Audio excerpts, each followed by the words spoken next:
Saya pernah tu jumpa dengan seorang guru, dia kata nak tenang dalam rumah tangga ni 4 benda jangan tinggal.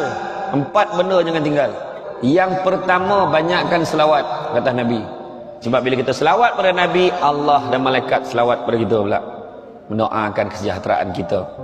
Yang kedua, kita jadi tak tenang dalam rumah tangga kita sebab banyaknya dosa. Jadi macam mana caranya?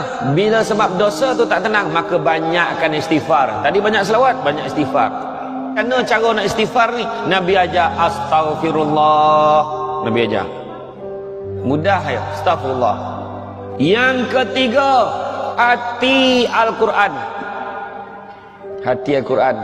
Apa hati Quran? Surah apa hati Quran? Surah Yasin. Jadi macam mana? Lazimkan baca Yasin setiap hari. Paling tidak malam sebelum tidur baca. Sekejap ya, tak sampai 10 minit baca Yasin ni. Lazimkan. Cuba terapkan hati Quran dalam hati kita. Dan yang keempat, perbanyakkan haukil.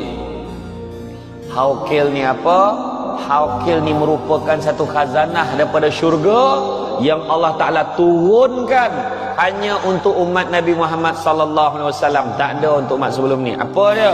Itulah yang selalu kita baca, la haula wala quwata illa billahil aliyil azim.